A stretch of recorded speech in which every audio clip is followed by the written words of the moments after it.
abertura do nosso quarto curso. Eu quero agradecer a presença de todos, inclusive aqueles colegas e colegas que nos acompanharam numa breve reunião pré-início de abertura. Nós teremos uma presença de 3 alocuções nessa fase inicial do curso. Nós teremos uma primeira alocução do professor Luiz Eugênio Melo, diretor científico da FAPESP. Em seguida, a professora Helena Sampaio trará sua mensagem. Encerraremos essa parte de alocuções iniciais com uma alocução do professor Varran Hagopian. Professor Varran Hagopian foi reitor da Universidade de São Paulo e atualmente é secretário de Ciência, Tecnologia e Inovação do Estado de São Paulo. Na reunião de pré-abertura, eu queria cumprimentar a todos, tanto na pessoa do professor Brito Cruz, que nos acompanha, nas colegas e colegas do nosso Conselho de Pesquisadores Associados, a professora Elizabeth Balbachevsky, a colega Marisa Beppo, a professora Dulce Silva, da Unesp, e a professora Elia Rita, da Unifesp. Nós temos também a equipe de coordenação do Projeto Métricas, na figura do Justin Axelberg e do Pedro Belasco, que são os integrantes da equipe executiva. Nós temos, nesse quarto curso, 160 participantes de 57 instituições que estão aqui representadas nessa lista, e vamos dar início, então, a essa apresentação, começando com os objetivos do Projeto Métricas, uma iniciativa das 3 reitorias do Estado de São Paulo, das universidades públicas do Estado de São Paulo, com apoio decisivo da FAPESP. Isso foi o primeiro período do Projeto Métricas. No segundo período do Projeto Métricas, na proposta 2023-2025, que está na FAPESP, isso foi ampliado para 6 universidades públicas sediadas no Estado de São Paulo, portanto, integrando também a Universidade, a Unifesp, a Universidade Federal do ABC e também a Universidade Federal de São Carlos.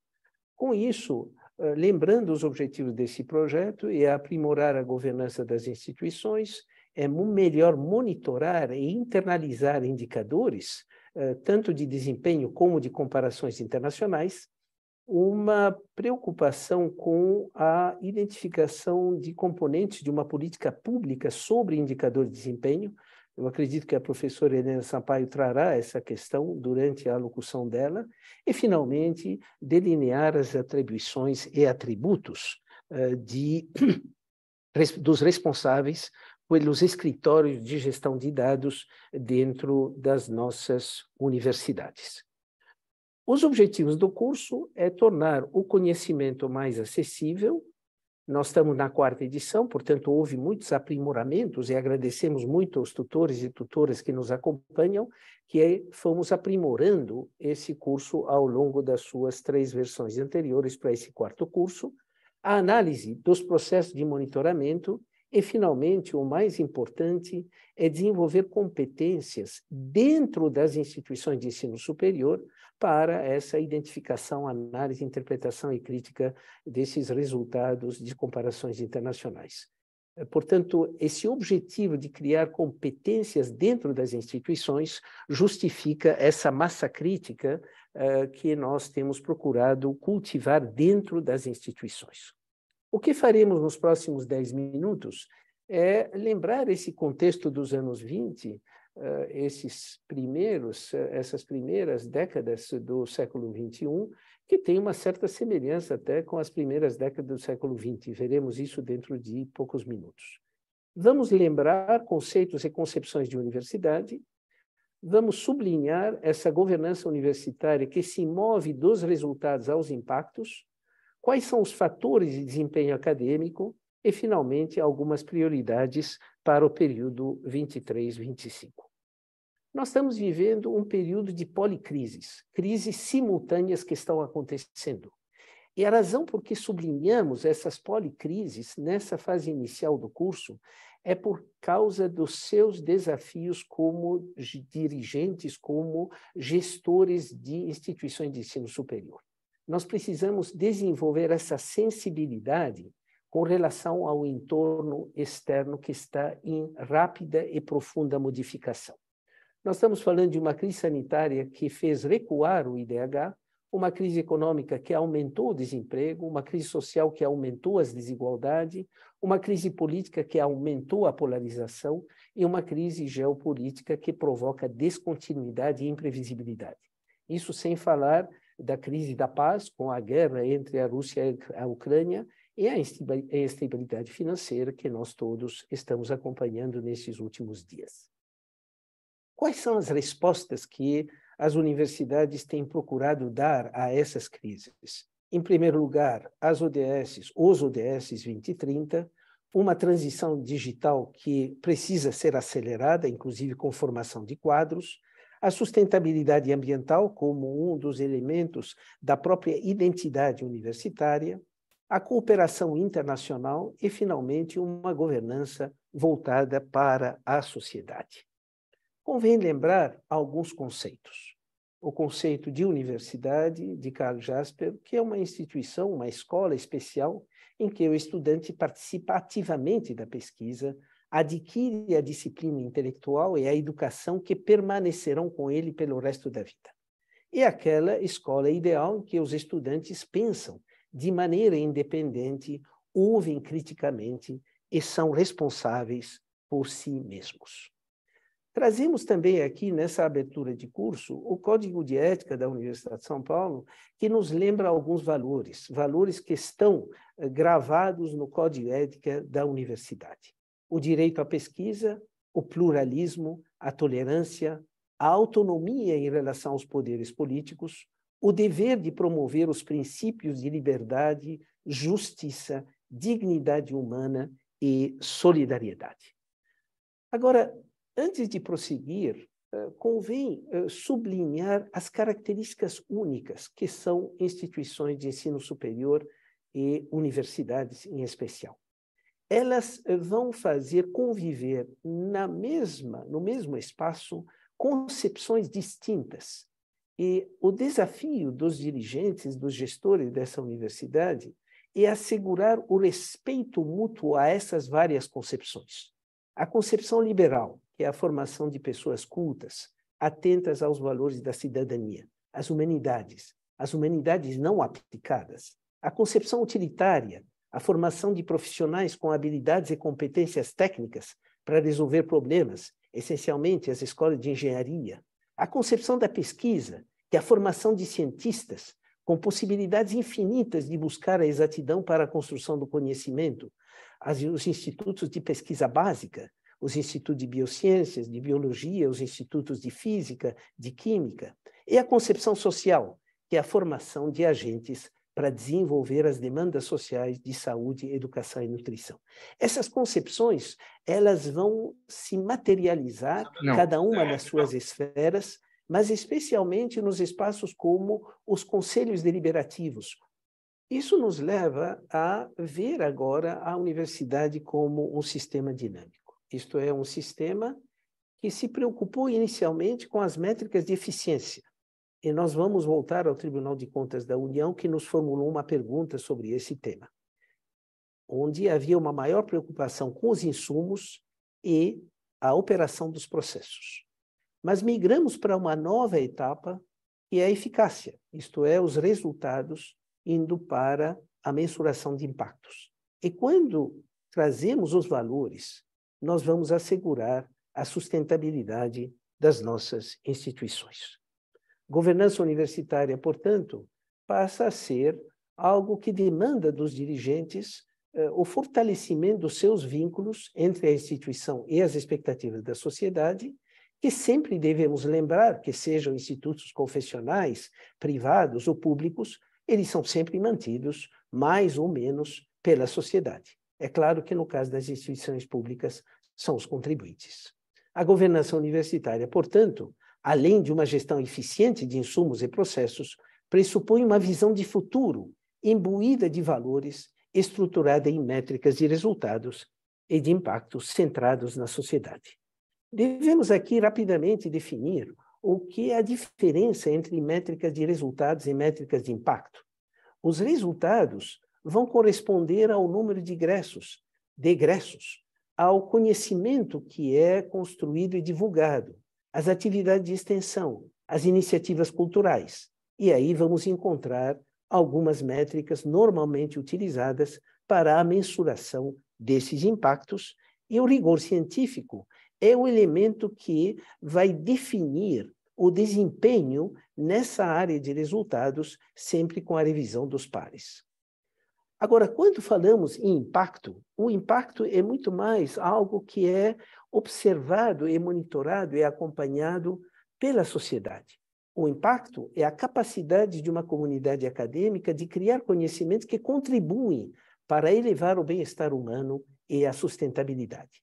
Vejam que as métricas não são as métricas tradicionais que nós temos na mensuração de resultados. É a geração de emprego, é o avanço da fronteira do conhecimento científico, é a influência sobre a concepção e implementação de políticas públicas, a melhoria das condições de vida para a inclusão social e a contribuição para a conservação de patrimônio e para acesso à cultura. É a universidade como curadora do conhecimento, inclusive e especialmente o conhecimento não digitalizado. Portanto, daqui temos uma avaliação que é da relevância, não só pelos pares, mas pelos beneficiários do conhecimento e os usuários de serviços.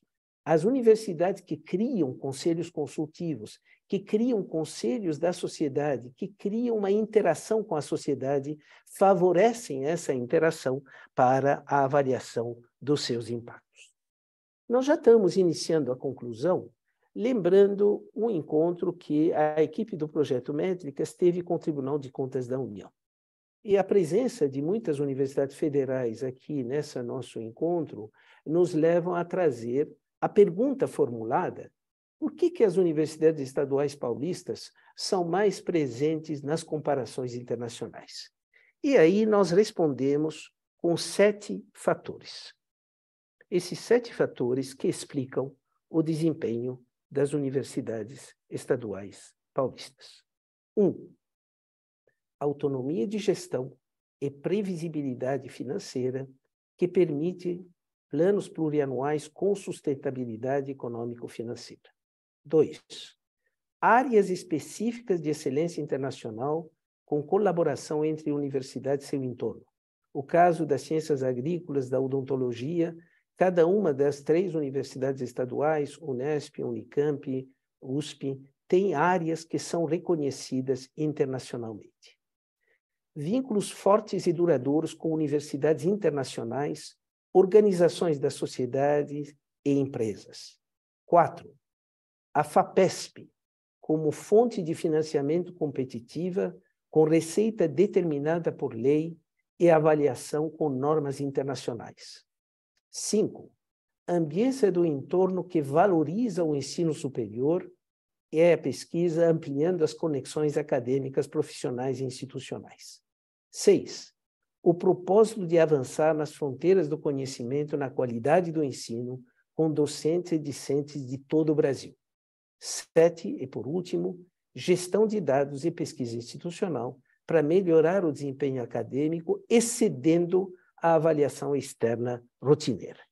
Essa foi a resposta que foi dada ao Tribunal de Contas da União, entendendo que as universidades estão em estágios diferentes, mas que eram esses os elementos que nós compartilhamos com a área que cuida de educação superior dentro do TCU.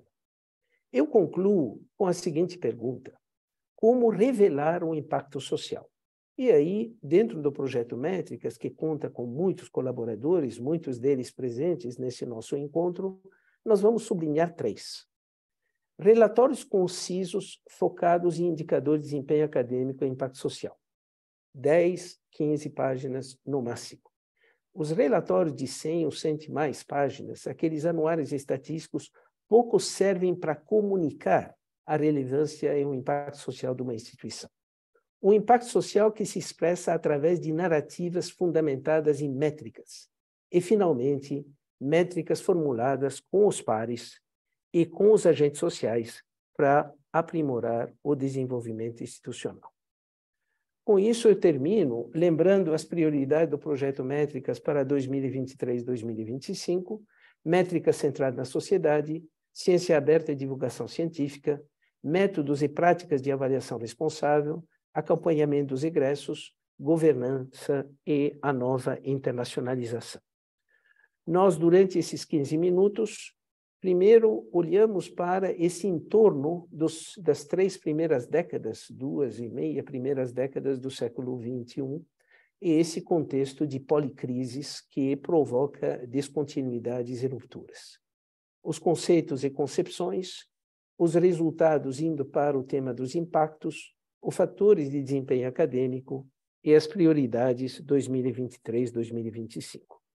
Antes de passar a palavra ao professor Luiz Eugênio, eu quero, em nome da coordenação dos pesquisadores associados e todos os participantes, agradecer à FAPESP. A FAPESP, na sua gestão atual, nas gestões anteriores, o projeto Métricas resulta exatamente desse apoio decisivo e da orientação que a FAPESP deu a esse projeto ao longo dos últimos anos e que continua ocorrendo ao longo dos anos presentes. Muito obrigado, e eu vou retirar a minha apresentação para passar a palavra ao professor Luiz Eugênio, diretor científico da FAPESP. Obrigado, professor Marcovitch. Boa tarde, é um prazer estar aqui participando de mais um evento do curso de Métricas em Desempenho Acadêmico em Comparações Internacionais. Eu vou começar a minha fala referindo a menção que o professor Marcovitch fez com relação à participação da FAPESP. Para muitos, a FAPESP é meramente um banco. É uma instituição onde você precisa de recurso para financiar a sua atividade, aí você vai lá no banco, pede o seu financiamento e, eventualmente, se você tiver crédito, o financiamento será concedido. A FAPESP está longe de ser um banco nesse sentido estrito e mais raso do termo que eu busquei aqui fazer. E aqui eu quero dizer que a FAPESP tem uma preocupação genuína e ativa com a melhoria do sistema. Então, não cabe à FAPESP meramente financiar, mas cabe também imprimir uma dinâmica que permita o sistema se aperfeiçoar e ter resultados progressivamente de melhor qualidade. Evidentemente, tudo isso é feito a partir de discussões bastante amplas e que tomam considerações num âmbito internacional. Eu vou aqui começar referindo, então, a participação ativa da FAPESP num fórum internacional denominado Global Research Council. Esse fórum foi criado há uns 10 anos atrás, ele tem um secretariado executivo e ele tem uma certa equivalência, uma equiparação com o que são as Nações Unidas. As Nações Unidas refletem um conjunto de países, todos os países do mundo, que ali se articulam para discutir os problemas mundiais.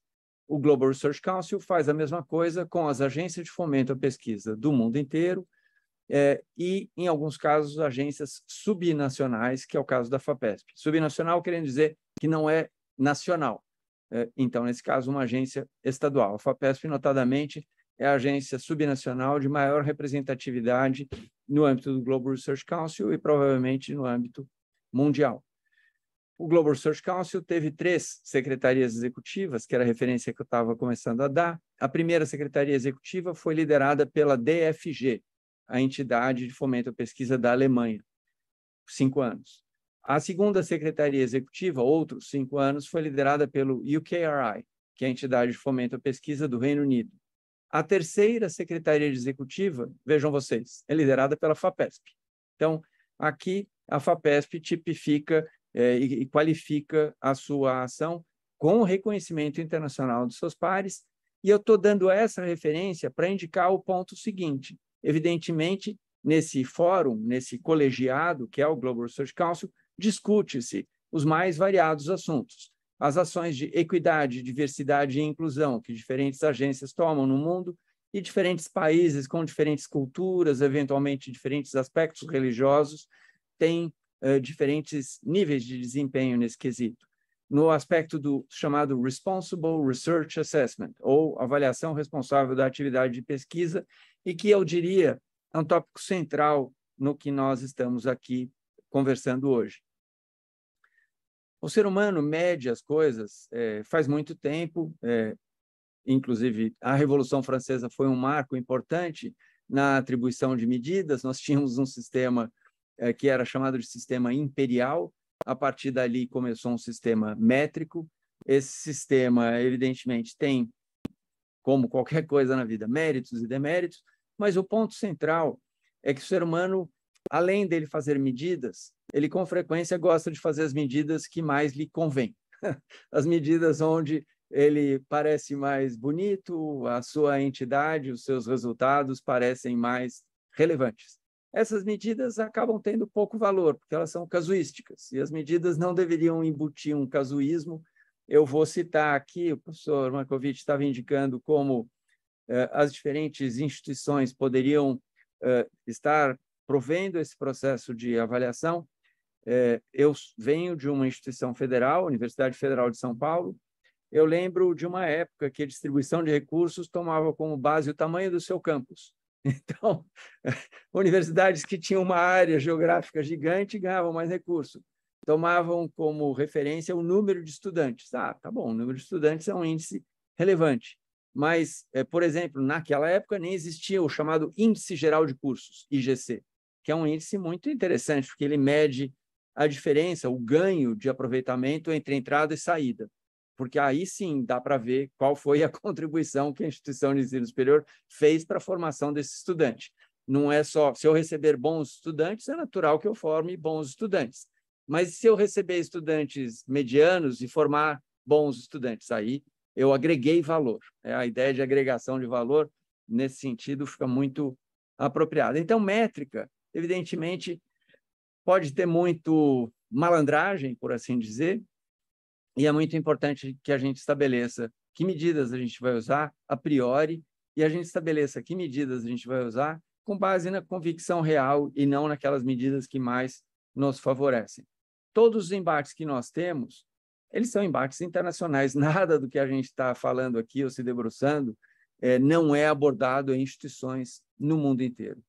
Ao longo dos tempos, no Brasil, nós entramos numa época que poderia ser chamada de uma numerologia selvagem.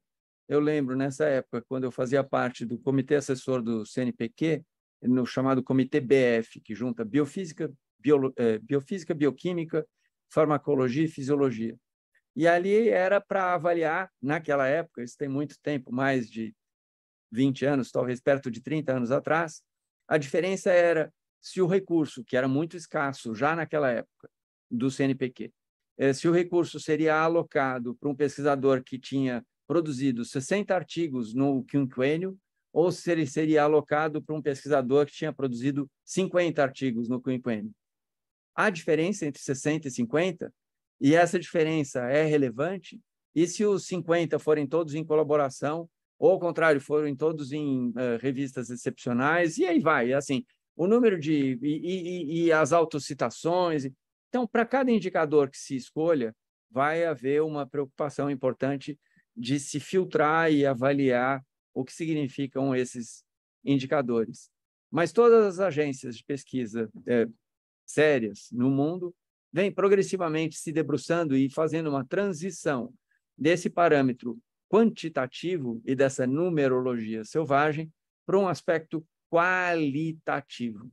Por exemplo, a FAPESP, desde o ano passado, nós temos a nossa súmula curricular. A súmula curricular está estabelecida já há bastante tempo e ela vem sendo aperfeiçoada. O aperfeiçoamento feito no ano passado diz que é para as pessoas indicarem quais os 3 ou, no máximo, 5 produtos, não necessariamente artigos, quais os 3 ou 5 produtos de maior relevância e por quê, explicar o porquê esses produtos têm uma relevância, qual o impacto que eles produziram na sociedade. Isso não só está descrito na súmula curricular, instruindo os proponentes a como redigir a sua súmula curricular, mas está indicado também como essa súmula deveria ser avaliada pela nossa comunidade os assessores externos, ad hoc, a coordenação de área, a coordenação de junta, a coordenação de programa. Evidente, nada disso se faz de maneira espontânea e automática. Ao contrário, são necessárias reiteradas reuniões com as diferentes coordenações para enfatizar, lembra, não é para ficar medindo o índice H, a gente está querendo avaliar um outro aspecto, um conjunto, mas se o índice H aparece ali escrito, é quase que natural que as pessoas, o olho desvia e o olho automaticamente bate no índice H. Então, há um trabalho de educação, um trabalho de modificação cultural que tem que ser produzido. Cultura não se muda por decreto, cultura é um processo muito lento que tem que ser trabalhado e ajustado.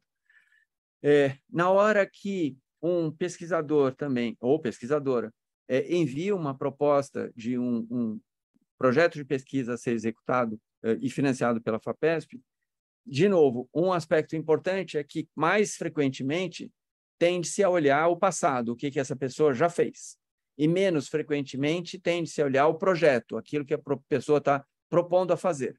É claro que a pessoa não pode se propor a fazer uma SpaceX ou uma Virgin Galactic, que vai lançar um foguete para a Lua sem sequer ter lançado um aviãozinho de papel até a árvore do vizinho, né? Primeiro tem que demonstrar que consegue fazer o aviãozinho de papel e progressivamente ir aumentando esses voos até poder talvez ambicionar uma nave que vai fazer uma viagem para o espaço. Mas ainda que tenha que haver um comparativo entre o que já foi feito e o que está sendo proposto fazer, cada vez mais as agências de pesquisa buscam avaliar o que é a perspectiva futura. Eu estou olhando aqui o relógio e vou buscar avançar para a minha conclusão, e o ponto talvez mais importante é que, é claro, uma agência de fomento à pesquisa como a FAPESP tem todo o interesse em avançar a fronteira do conhecimento, tem todo o interesse e financia projetos muito ambiciosos e que, por assim dizer, na linguagem popular, vão estudar a batida da asa da borboleta. Isto é, uma coisa que não serve para nada e que é inútil, de novo, na visão ampla da sociedade. É claro, a gente sabe que está longe de ser inútil e há várias formas de se avaliar qual é a relevância de um projeto qualquer, de curiosidade, de ciência, de descoberta. Mas, evidentemente, diferentes agências de fomento à pesquisa no mundo, incluindo a FAPESP, têm avançado para o que é chamado de uma ciência que entrega resultados mais imediatos, mais visíveis e perceptíveis pela sociedade. Então, quando nós, no começo da pandemia da Covid, financiamos o estudo de fase 3 da vacina que estava sendo desenvolvida pelo Butantan, não era nenhum grande avanço do conhecimento. Por outro lado, com certeza, salvou centenas de milhares de vidas, se não milhões de vidas. A pandemia da Covid teria sido um desastre ainda maior não houvesse a vacina para a qual a FAPESP contribuiu ativamente, financiando estudos, financiando projetos de pesquisa das naturezas mais diversas possíveis, tanto envolvendo o avanço do conhecimento fundamental, como envolvendo a aplicação do conhecimento. É claro, são diferentes perfis de pessoas, são diferentes perfis de instituições vocacionadas para executar essas atividades. Cada uma das instituições tem que se debruçar sobre o que é o seu eu, o que é a sua vocação, e, nesse sentido, buscar trabalhar para desenvolver da melhor forma possível essa vocação. Para a FAPESP, de novo, é uma honra, um prazer poder estar participando ativamente desde a gestão do professor Carlos Henrique de Brito Cruz, passando agora pela minha gestão, e espero na sucessão de quem venha a ocupar essa posição a partir do 26 ou 27 de abril, que é quando termina o meu mandato. Nesse sentido, essa provavelmente é a minha última participação nessa reunião enquanto diretor científico da FAPESP. Mais uma vez, então, parabenizo o professor Jacques Markovitch por tão competentemente levar a cabo essa atividade, assim como todos os participantes, porque um evento como esse seria um fracasso se só tivesse o professor Markovitch, por mais competente que seja o professor Markovitch, se não tivesse aqui 157 outros participantes altamente qualificados e produtivos, vários do que eu fui acompanhando o nome à medida que entravam, grandes amigos, pessoas que eu prezo muito. Espero que vocês aproveitem imensamente o curso. Obrigado. Professor Luiz Eugênio, na sua pessoa, eu quero inicialmente agradecer à FAPESP, mas eu também quero agradecê-lo pessoalmente pelo apoio decisivo e pelas iniciativas que foram tomadas durante a sua gestão como diretor científico da FAPESP. Eu estou seguro que a sua experiência acumulada, não só na FAPESP, mas também tanto no setor público, no setor acadêmico, no setor privado, será uma experiência que esse programa gostaria de continuar valorizando no benefício de alunos. Também eu quero sublinhar, antes de pedir ao Pedro Velasco colocar a apresentação da professora Helena Sampaio, sublinhar na sua pessoa, professor Luiz Eugênio, que esse programa começou orientado para as estaduais paulistas, depois foi ampliado para as federais sediadas em São Paulo. Hoje é um programa que tem por origem São Paulo, mas se destina ao Brasil como um todo. As 57 instituições aqui representadas cobrem todo esse espaço nacional e devemos reconhecer, então, a contribuição da FAPESP e das reitorias. Vou sublinhar a contribuição especial do professor Varra Gopian, quando ele era reitor da Universidade de São Paulo, a criação do EGIDA, Escritório de Gestão de Dados da USP, tudo isso faz parte de uma história a ser sempre preservada e construída. Passo a palavra agora, peço para o Pedro Velasco colocar o vídeo da apresentação da professora Helena Sampaio. Boa tarde a todos e a todas. Agradeço primeiramente ao professor Jacques Markovitch o convite para participar da abertura do 4º curso Métricas, Desempenho Acadêmico e Comparações Internacionais. Cumprimento também o professor Varran Agopian, secretário de Ciência e Tecnologia e Inovação do Estado de São Paulo, e o professor Luiz Eugênio Melo, diretor científico da FAPESP. É uma honra integrar esta mesa. Aos dirigentes, docentes, técnicos e demais inscritos no curso, seguramente o Métricas proporciona uma oportunidade valiosa ao alçar as universidades brasileiras às experiências internacionais que mobilizam indicadores para melhor perseguir o objetivo de excelência no desempenho acadêmico, ao mesmo tempo que atento às especificidades das universidades brasileiras. Como forma de contribuir, ainda que pontualmente, para pensar as universidades e nosso sistema de ensino superior, eu trouxe alguns dados que nos ajudam a fazer um enquadramento geral de suas características. Considerarei aqui as universidades para além da sua dimensão de pesquisa, na qual vocês terão oportunidade de estar imersos durante o curso Métricas. Nesse segundo slide aí, eu destaco, para dar início, a relevância das universidades brasileiras para a expansão das matrículas do nosso sistema de ensino superior. No período entre 2010 e 2021, as universidades tiveram aumento em matrículas de 43%, um crescimento maior do que aquele experimentado por todas as demais categorias acadêmicas juntas, centros universitários, faculdades, institutos federais e CETEFs.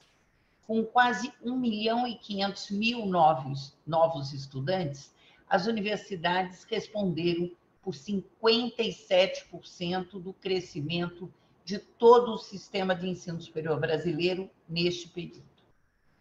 A seguir, nesse próximo slide, nós focalizamos uma das características do sistema de ensino superior brasileiro, que é justamente a maior quantidade de matrículas absorvidas pelas universidades.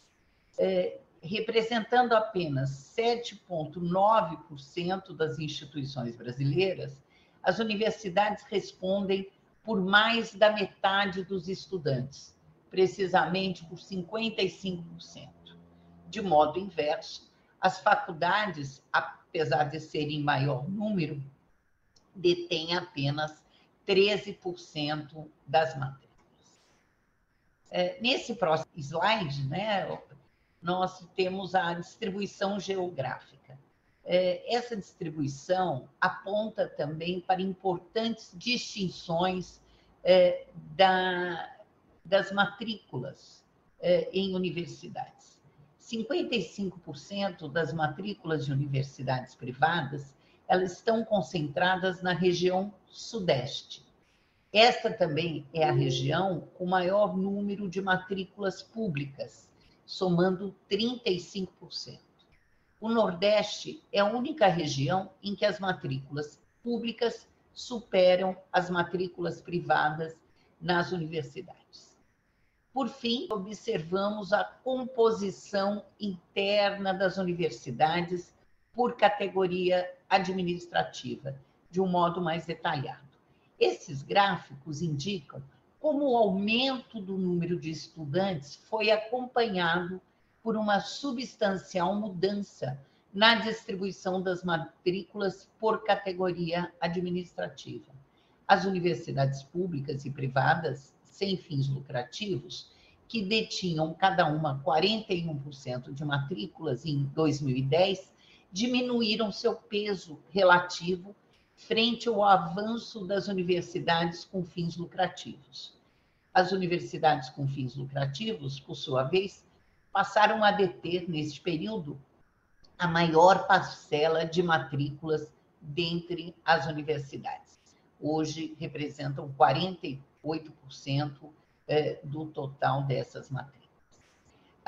As privadas sem fins lucrativos, por sua vez, tiveram uma expressiva queda de matrículas, refletindo no baixo percentual que atingiram em 2021, apenas 18% do total de matrículas. As universidades públicas cresceram, mas diminuíram seu peso relativo para 35% das matrículas universitárias. Então, esta é uma das facetas, né, da heterogeneidade das universidades brasileiras, que está em constante movimento, né? E trata-se de um segmento muito dinâmico, que exige um olhar apurado e treinado para lidar com os novos desafios que se apresentam para os próximos anos.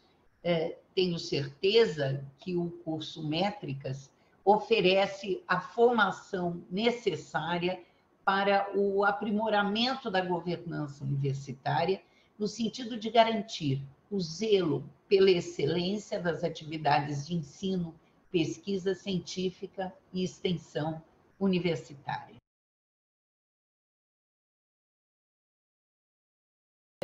Em primeiro lugar, eu acho que nós temos que olhar seriamente para a qualidade da formação superior, né? Independentemente se ela se realiza em instituições universitárias, né, nas universidades, ou em instituições isoladas, né, as faculdades ou os centros universitários. Eu acho que a discussão sobre a qualidade do ensino superior deve ser colocada na agenda pública, né? O que estamos formando, né? O que se espera do jovem egresso do ensino superior, né? E essa discussão da qualidade nos leva a uma outra questão, que é a questão de pensar qualidades no plural, né? Não é a qualidade única, né? Pautada por um modelo único de ensino superior, né? Que é o que nos guia desde a reforma universitária de 1968, né? Mas nós pensarmos, né, dada a complexidade do nosso sistema, dada a sua heterogeneidade, pensarmos também qualidade no plural, né? A diversidade de missões que essas instituições podem ter sem abrir mão da qualidade, mas pensar essa qualidade em função das especificidades institucionais, das singularidades regionais, das missões e das demandas da sociedade. Então, eu acho que esse é um desafio muito grande, né? Colocar a qualidade na pauta da agenda pública e, sobretudo, nas séries, né? Que trata da regulação e da supervisão do ensino superior. Isso demanda, né, um amplo debate com as entidades representativas do ensino superior, com as sociedades científicas, com as associações de classe e, sobretudo, com o parceiro INEP, né? Que é o órgão aqui do MEC responsável pelos indicadores de avaliação da educação superior no país. Então, eu coloco isso como um grande desafio, né? Colocar qualidade no plural e rever, a partir daí, o nosso marco regulatório, né? Que ele já está bastante obsoleto hoje para fazer frente aos desafios de formação superior no país. Muito obrigado. Nós já registramos nossos agradecimentos à professora Helena Sampaio, que gravou esse depoimento, essa alocução hoje às 8 horas da manhã, devido a um compromisso na Câmara dos Deputados que ela tinha no horário que coincide com essa apresentação. Temos o privilégio agora de passar a palavra ao professor Vahan Agopian, ex-diretor da Escola Politécnica, ex-reitor da Universidade de São Paulo, atual secretário de Ciência, Tecnologia e Inovação do Estado de São Paulo, colega e amigo, e que foi o reitor que apoiou e que tomou a iniciativa de criar o Escritório de Gestão de Dados da Universidade de São Paulo, na origem, coordenado pelo professor Luiz Segurado, agora pela professora Fátima e pela professora Raquel. Vahan, a palavra é sua. Boa tarde a todos e a todas. Antes de mais nada, fico muito contente de participar desse evento e saber que agora estamos com uma abrangência nacional, com colegas de todas as instituições espalhadas pelo país, ou da maioria das instituições espalhadas pelo país, e o professor Jacques, muito generoso. Eu quero dizer, Jacques, que o mínimo que eu podia fazer era apoiar as boas ideias que você tem. Eu acho que eu não atrapalhando, já era o que eu melhor podia fazer e garantir que essa estrutura, essas ideias vingassem no seio da Universidade Brasileira. Bem, o professor Luiz Melo deu uma visão muito importante da questão do ensino superior. A professora Helena entrou em detalhes sobre a situação nacional. Eu vou falar um pouquinho sobre a universidade em si. Eu vou dividir a apresentação em 3 partes. Primeiro, falar um pouquinho sobre a universidade e a Universidade Brasileira. Conversar um pouquinho essa visão que está se tendo no século XXI sobre relacionamento com a sociedade. E, por último, falar sobre gestão e governança um pouquinho, a experiência que eu vivi nessas últimas 2 décadas. Inicialmente, nós temos que entender a universidade não como uma entidade padrão, pasteurizada, que vale em todo o mundo, ou pelo menos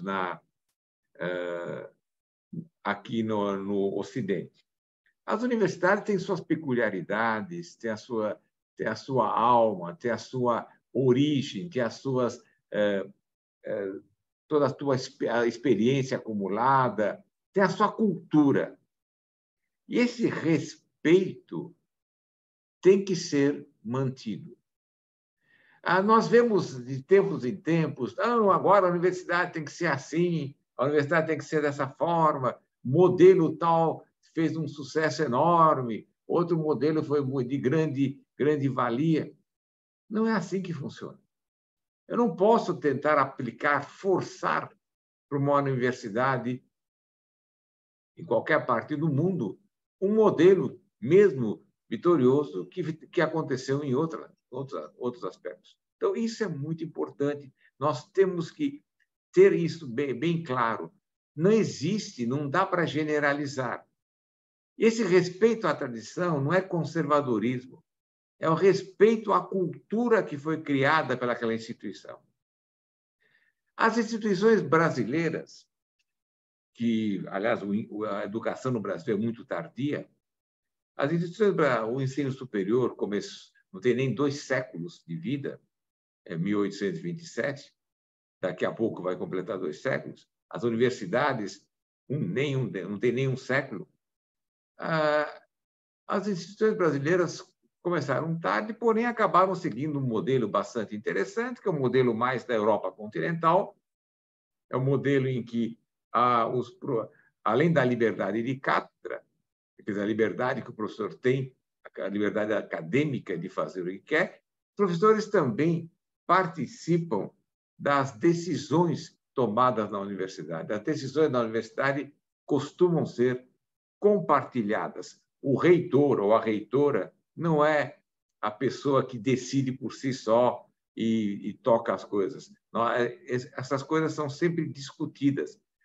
Então, a liberdade de atuação do reitor ou da reitora, do diretor ou da diretora, do chefe de departamento, são sempre sempre restrita às decisões que o seu colegiado máximo faz. Portanto, nós temos essa tradição, nós temos essa cultura, os docentes, funcionários, alunos, compartilhando as ideias, discutindo os tópicos, sentem-se parte da universidade, parte mais ativa da universidade, e assim nós funcionamos. E isso é muito importante, isso é muito elogiável. A nossa universidade não tem nada de errado, as universidades da Europa continental não têm nada de errado. São universidades que mantêm essa visão. E essa visão é uma visão que deu certo, está dando certo e está funcionando. Discute-se muito o papel dos conselhos, das comissões, que elas são... as decisões ficam um pouco fluidas, as pessoas não assumem. Nós vamos discutir isso daqui a pouco, na parte final, quando a gente for discutir um pouquinho a gestão da universidade. Mas eu quero dizer que é essa tradição que nós temos aqui no Brasil. E essa tradição, nós não vamos pegar um modelo que achamos fantástico em algum país e tentar forçar uma instituição dessas. Eventualmente, podemos começar uma instituição nova, uma universidade nova, criarmos uma universidade nova, num modelo que julgamos o mais adequado. Eu vou citar como exemplo, peço desculpas, a minha instituição. Eu sou secretário de Estado, eu estou secretário de Estado, mas sou professor da USP, então vocês reparam que, inclusive, eu uso o papel,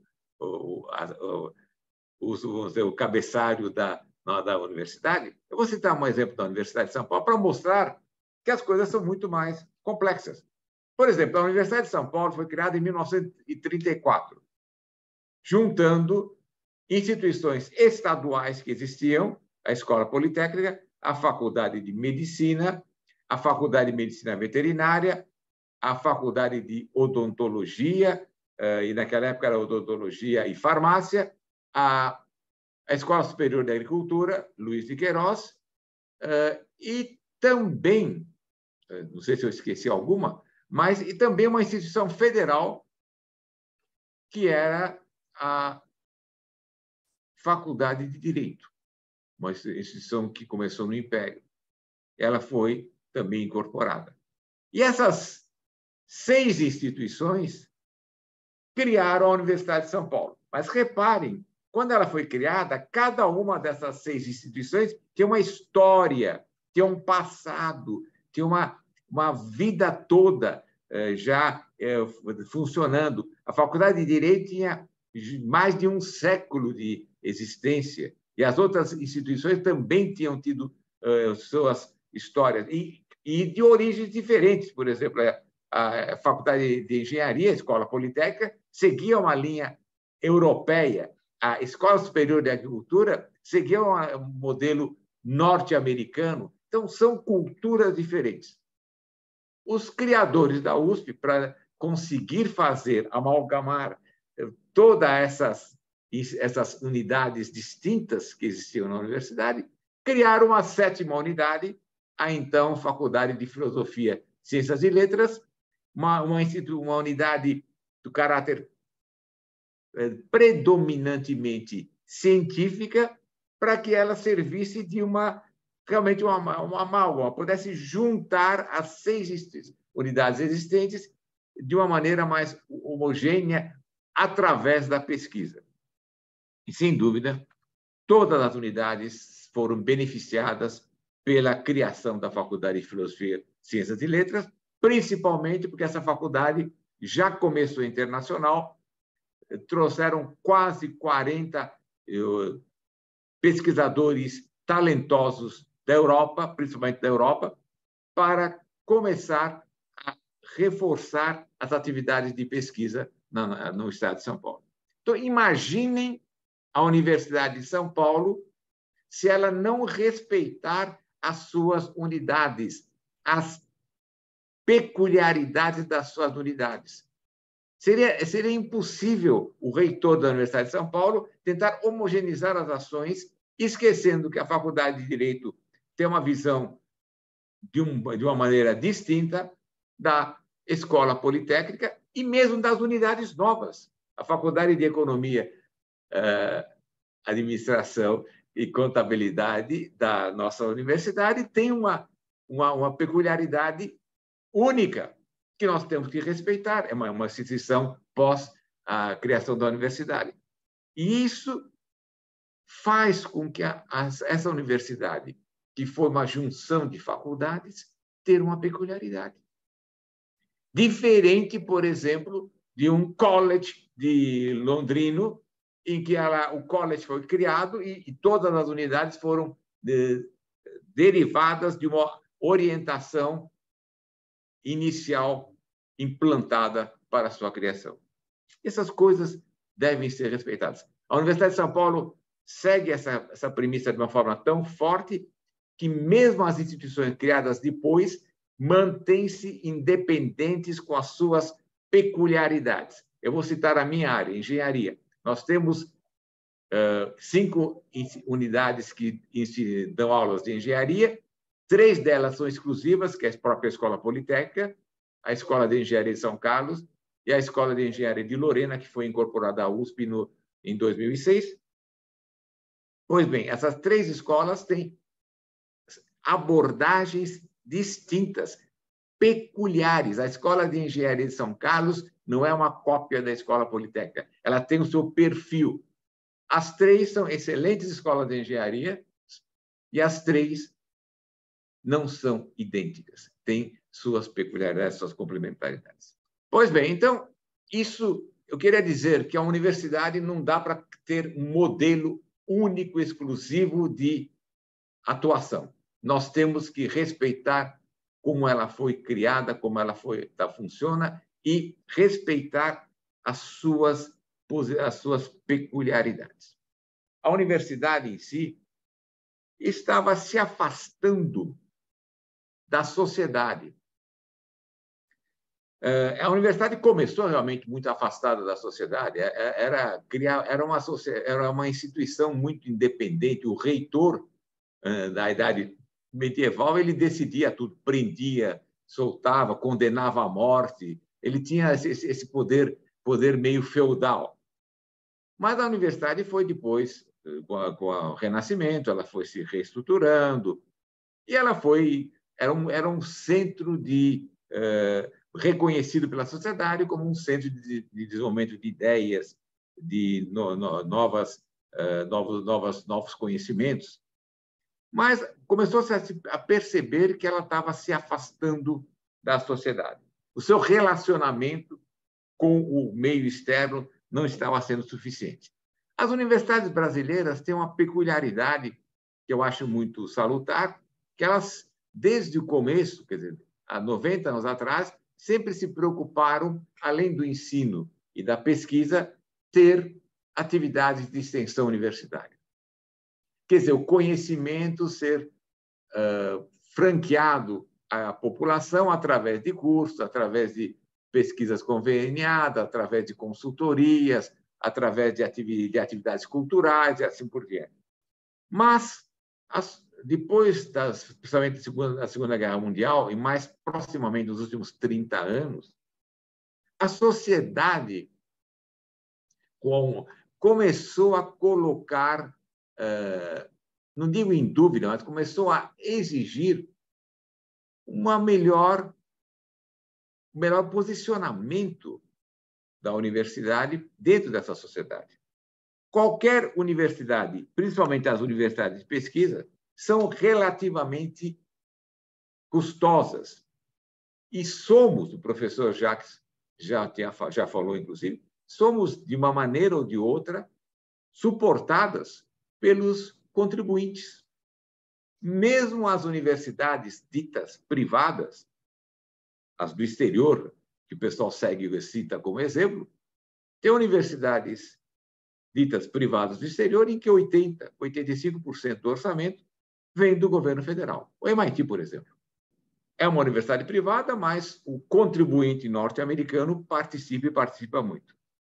Então, começou a ser necessário a universidade se posicionar, a universidade se apresentar à sociedade de uma maneira melhor. Foi quando começou a se discutir muito a terceira missão da universidade. Ensino, pesquisa e a terceira missão, interação com a sociedade. Reagir, interagir com a sociedade. Isto ficou bastante visível na pandemia. As universidades de pesquisa, no mundo todo, não se resguardaram na pandemia. Foram para a linha de frente. Teve universidade que fechou as residências estudantis e transformou em hospital. Os pesquisadores, mesmo aqui na USP, teve laboratório que trabalhou 7 dias por semana, 24 horas por dia, para responder com urgência. O ensino nas maiores universidades não foi totalmente paralisado. Tentou-se, da melhor maneira possível, não frustrar os nossos alunos e não frustrar a própria sociedade, que naquele momento de crise precisava de bons profissionais. Esse é um ponto importante. Aqui na Universidade de São Paulo, é lógico, no primeiro ano nós não conseguimos formar todo mundo até dezembro, postergamos até março, em alguns cursos até abril, mas não deixamos de formar e entregar à sociedade mais uma geração de jovens talentosos. Então, nós começamos, pouco a pouco, treinar e mostrar que a universidade é a solução dos problemas da sociedade. Quer dizer, a universidade não é apenas um local em que pessoas ficam discutindo, fazendo de pesquisas, da sua boa vontade, e discutindo e formando alunos. É muito mais do que isso.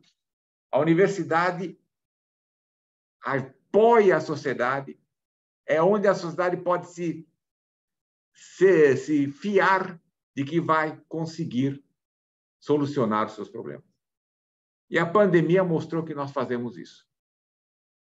Nós conseguimos, aqui no Brasil, pessoal, nós conseguimos em 6 meses o produto ser desenvolvido e ser produzido industrialmente. Nós chegamos a fazer isso. Aqui no Brasil, nós não é que só sequenciamos o genoma do vírus, nós produzimos o vírus em laboratório para estudá-lo e desenvolvê-lo. Nós conseguimos, através das autópsias, verificar o que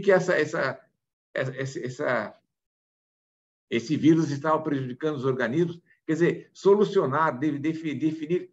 Foi uma resposta que a universidade deu que uma parte da sociedade entendeu. Aliás, foi uma coisa interessante que as páginas da internet das universidades, das principais universidades brasileiras, foram muito acessadas, porque para a sociedade, realmente a universidade era fonte confiável de informação num ambiente transtornado em que a fake news era uma regra e não uma exceção.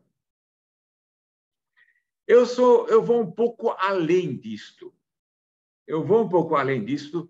Eu digo que cabe a nós, das universidades, dar um passo a mais em fazer propostas de políticas públicas, transformar o resultado das nossas pesquisas em textos propositivos de políticas públicas para os governos.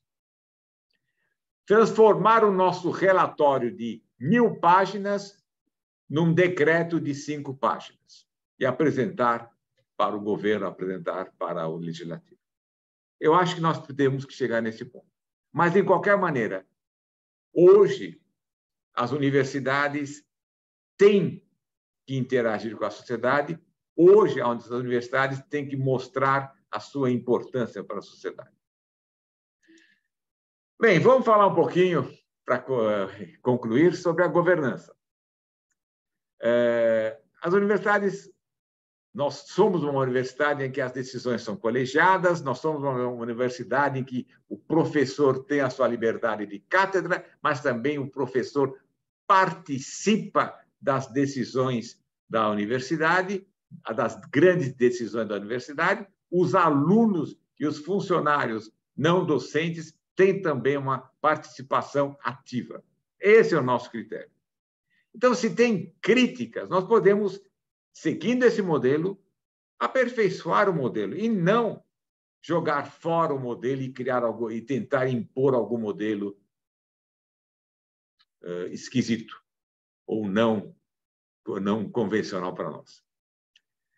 Tem colegiados, sim, nós talvez começamos a ter um número elevado de colegiados, um número grande de participantes. Sim, nós temos que rever isso.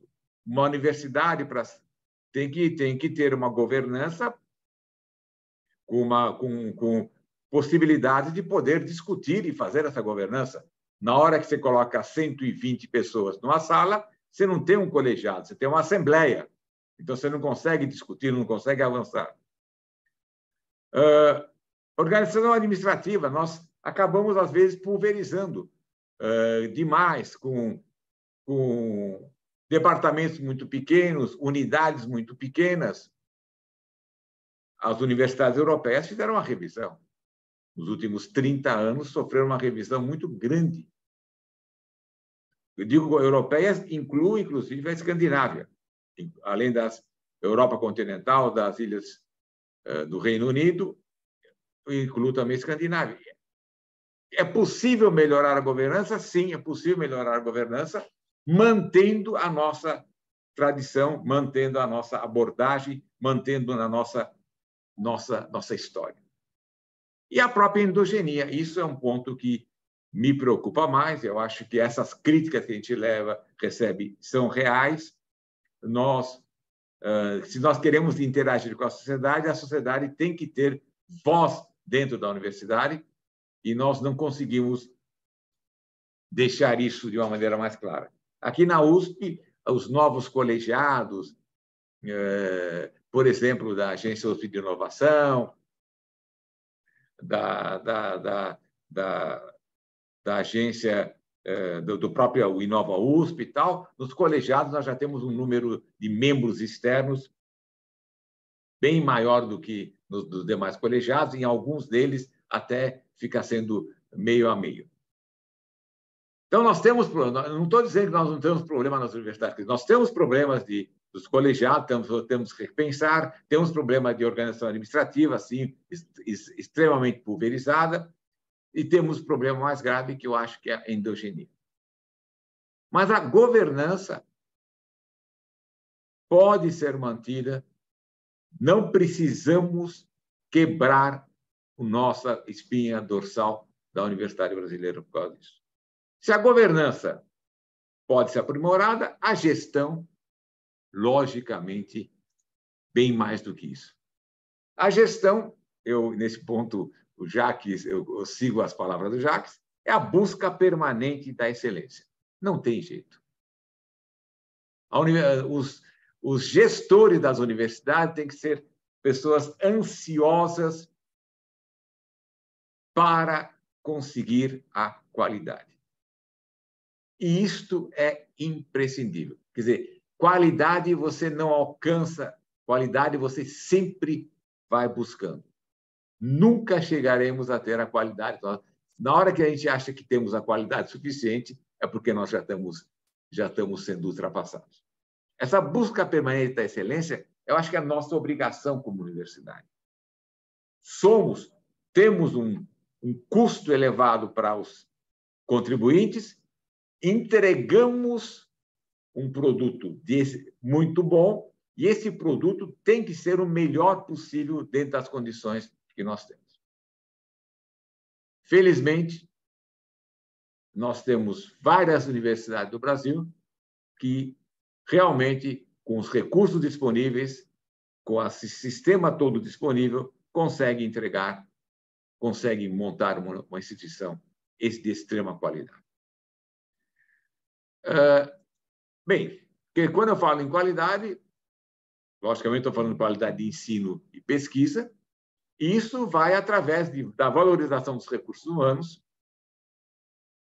ampliação da interação com a sociedade, eu insisto nisso, e motivação do alunato, imprescindível, principalmente do alunato da graduação. E essa motivação você consegue quando os seus recursos humanos, professores e funcionários, também estão motivados, estão sendo valorizados para isso. E um ponto importante, quando a gente fala da internacionalização, realmente é uma meta da universidade ser internacional, porque num mundo globalizado, nós precisamos formar líderes eficientes e eficazes internacionalmente. Agora, a internacionalização é a criação, é a proporcionar um ambiente internacional de ensino à pesquisa aos nossos alunos e professores, aqui no Brasil. Mobilidade de alunos, mobilidade de professores é consequência disso. Na hora que nós temos atividades conjuntas, na hora que nossos laboratórios, nossos centros de pesquisa têm atividades conjuntas com instituições do exterior e que nós temos continuamente pesquisadores do exterior trabalhando aqui, continuamente pesquisadores brasileiros trabalhando no exterior e voltando, indo, vindo, isto cria o ambiente internacional que eu estou falando e isto, sem dúvida, incentiva a mobilidade, mas é uma consequência. Outra coisa nossa é a multidisciplinaridade. Nós temos que, no século XXI, nos preparar a sair das nossas caixinhas, das nossas zonas de conforto. Inovação não é palavra de moda, inovação é uma necessidade, inovação não é somente tecnologia, inovação é em tudo. Inovação tem nos aspectos sociais, em suma, empreendedorismo no bom sentido. De novo, o empreendedorismo não é criar líderes que vão gerar unicórnios. Empreendedorismo é os nossos alunos gerirem a sua carreira. Pode até ser como empregado. Isso é empreendedorismo. E, por último, como falamos, a sustentabilidade. Nós temos meios para fazer isso tudo. Aperfeiçoamento contínuo do ensino e pesquisa. De novo, é contínuo. Nunca vamos chegar no que nós estamos querendo. Nós temos que ter sempre visão de que nós nunca... Aperfeiçoamento é uma coisa que é contínua. Qualidade é uma coisa que você vai sempre mudando e aumentando. A intensa informatização é imprescindível hoje para funcionamento de uma instituição a informatização intensa, e não é à toa que as universidades mantêm os maiores data centers e assim por diante. Treinamento permanente. Desculpe, eu estou falando treinamento permanente, não estou falando dos alunos. Os alunos, obviamente, estão no ensino. Treinamento permanente nosso, nós professores e nossos funcionários. Nós esquecemos que nós precisamos ser treinados. Eu não posso admitir colegas meus utilizando notas de aula do tempo que ele era estudante e achando isso normal. Nós não podemos entender que nós não tenhamos também treinamento contínuo. Simplificação das interferências administrativas é facilitar a vida, e a resposta disso, pessoal, é fantástico. Na hora que nós conseguimos, de novo vou usar o exemplo meu, na hora que os convênios puderam ser assinados em poucas semanas, o número de convênios da USP cresceu, porque o pesquisador sentiu-se tranquilo. Deixa eu buscar um convênio, porque eu vou assinar em 15 dias, em 3 semanas. E nós conseguimos essa simplificação, reduzindo as etapas, e as etapas que foram mantidas andando em paralelo, e não em série, andando em paralelo. Com isso, o que levava, às vezes, mais que um ano e meio, acabou passando em semanas. Redução dos entraves burocráticos, no que for possível. Não se esqueçam que nós temos uma legislação no nosso país que é enorme, nós regulamentamos tudo. Achamos que com isso estamos melhorando, enquanto na verdade estamos piorando. E eu coloquei outros, porque sempre tem coisas boas para serem feitas que vão permitir que a gente atinja as nossas metas e garanta a qualidade. E, por fim, para encerrar, vou pegar uma frase de uma economista, que ela publicou um livro no ano passado, e ela fez uma economia histórica, e ela tem um capítulo inteiro em que ela diz que o pecado original do Brasil foi negligenciar a educação. Então, é muito bom ver economistas concluindo que não se consegue desenvolvimento sem educação, logicamente, consequentemente, sem ciência, tecnologia e inovação. Muito obrigado, Jacques. Desculpe, eu ultrapassei um pouquinho o tempo. Bom, primeiro, eu quero agradecer ao professor Van.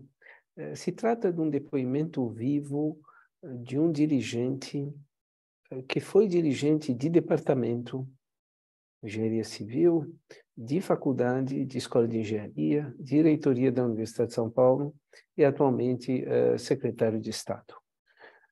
Nós temos que nos beneficiar dessa experiência e dessa experiência vivida, que enfrentou crises, mas especialmente a crise sanitária que o professor Van acabou de se referir a ela.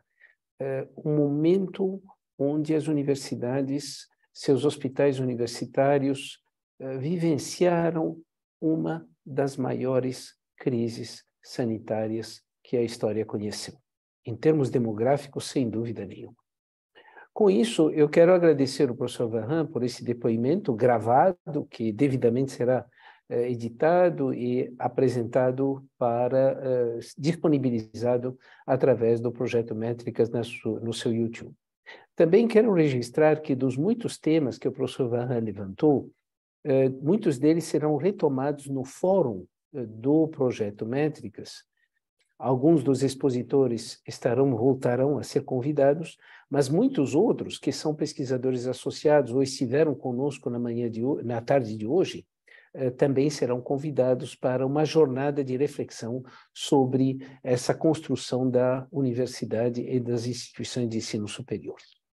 Com isso, eu agradeço o professor Luiz Eugênio, o professor Van, agradeço os demais pesquisadores que estiveram conosco, agradeço também à distância a professora Helena Sampaio E eu peço ao Pedro Belasco agora fazer com que o que é imprescindível no início de um curso. Isto é, a discussão do que aconteceu nessa 1h15, nessa sessão inaugural. Serão organizadas salas com a presença das tutoras e tutores do curso, e essas salas vão se reunir por um período de 20 minutos. Em cada sala, o que a tutora ou o tutor vão propor vai ser uma distribuição absolutamente aleatória. Primeiro, uma apresentação do grupo que está naquela sala, e depois, qual é a mensagem que será levada para a sua instituição. De tudo que foi apresentado nessa tarde de hoje, qual é uma ideia-força que está sendo levada para a sua instituição para discutir com seus colegas? É uma tentativa de síntese da nossa tarde, e depois pediremos aos tutores e tutoras permanecerem no final da nossa sessão, dentro de 20 minutos, para nós conversarmos em termos de coordenação nessa síntese dessa sessão inaugural. Do resto, eu quero novamente, em nome da coordenação, desejar a todos os participantes que estão nos acompanhando nessa tarde de hoje um frutífero curso, e vejam esse curso como um espaço de construção. Construção de conhecimento, construção de identidade, mas também, como o professor Verran mencionou, também construção de projeto de vida. Como nós, integrantes de instituições de ensino superior, nas várias categorias que a Helena Sampaio apresentou, e com a missão que o professor Luiz Eugênio citou, qual é o nosso projeto de vida? Um projeto de vida significativa a serviço da educação para a construção de um Brasil com uma juventude que esteja engajada para a construção desse futuro melhor.